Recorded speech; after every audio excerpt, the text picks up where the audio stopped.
Урматтуу мусулман бир тууган, кээ бирлер айтат, ажеке тамеки макруу арамбы дейт. Эми сурооду ажекенен сурайсыңар, мен бул маселе айтып атам. Кээ бирлер айтат макруго дейт. Пайгамбар айтат, иннал малаиката татаазза бима ятааззан нас минху. Периштелер адамдар жийиркенген нерседен периштелер да жийиркенет. Мен мисалы нас саткан базардан өтө албайм.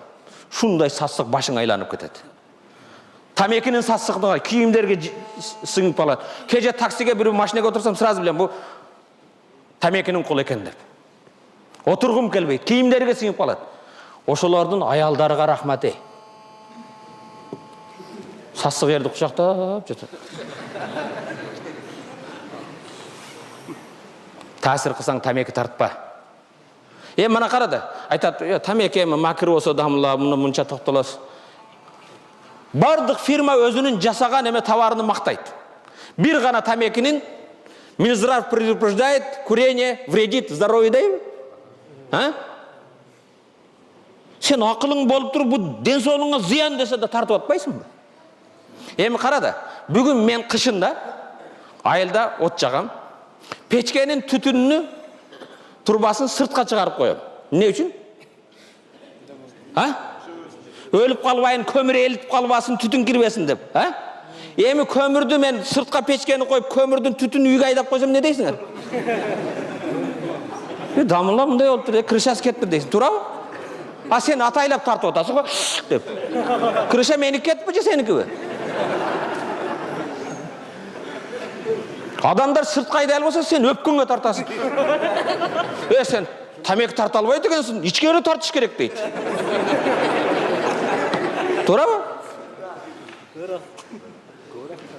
Өпкөсүгө тартып кыйын болот анан оозун састып алып. Биздин баткендиктерде мындай сөз бар. Баткендиктер азыр күлүп сүйүнүп калат. Бепаришта дейт.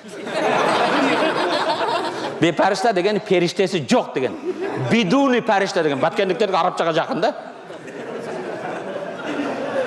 Периштесиз деген сөз тартканыңда сасыкка периште ракып атып качат да, анан сен бепаришта болосуң. Ол кантип сасыкка чыдасың? Бепаришта деген ошонон болот. Анан насыбай салып адамдардын үйүнө түкүрөсүң, башка кыласың.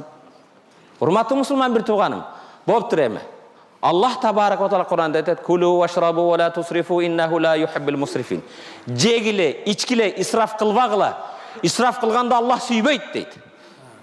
Ушетте отурган менин Тажикстандык туугандарым, Өзбекстандык туугандарым, Кыргызстандык туугандарым, кыргызы да, өзбөгү да, татары да эч кимиси бир нанды тепсей албайт. Же нанды мусорго ыргыта албайт. Не үчүн? Убалбы? Бир пачка сигарет канча турат? 150 рубльбы? 100 рубль. 100 рубльга канча нан берет? 100 рубльга сигарет алып чеккен адам күнүгө 4 та нанды мусорго ыргыткан менен тең. Азыр мен силердин алдыңарда бир 50 рубль бериңчи. Кимде бар?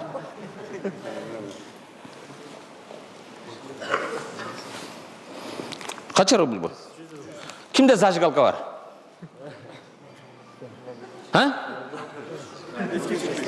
Зажигалка мен мону күйгүзүп салсам да, азыр силердин көзүңөрчө. Мону азыр 100 рубльди күйгүзсөм, нече нан келет экен? 4 нан. 4 нандык 100 рубльди күйгүзсөм, карап турган бар айтат да, вот тупой чумо дейсиңер, Айтасыңарбы? Бирок мен муну күйгүзсөм, бир гана бул кишиге зыян болот. Наргын сен алып алып, тартып, аялыңа зыян кылып атасың, ден соолугуңа зыян кылып атасың, айланаңда балдарыңа зыян кылып атасың. Айланаңда чекпеген адамдар 70% зыян көрөт. Эң негизгиси бепариште болуп атасың. Урматтуу мусулман бир тууган, кегеле тамекиге кул болбогула. Манабы 100 рубль, Жумасына 100 рубльге бирдик энеңдин телефонуна чалып койсоң, энең бир жума дуа кылат. Алтыным, жаным, өмүрлүү бол. Атаңа салып койсоң, атаң бечара маяк берет сага, дазвон кысып. Сен 100 рубль эме салып кое албайсың. А тамекиге кул болуп, тамеки тартасың, насыбай чегесиң. Зыян бекен? Эми караң, урматтуу. Мен Саудияда жүрүп бир рекламаны мындай карадым дагы, ыйла бердим да. Реклама шундай турат. Атасы мондай баланы жетелеп алыптыр. Кыйналып, тамекисин зажигалка менен күйгүзүп атат. Бала болсо атанын этегинен тарта. Атаке суранам, менің өмірімді өшірбей тамекіңді өшірші деп. Менің өмірімді өшірбей тамекіңді өшір, ата.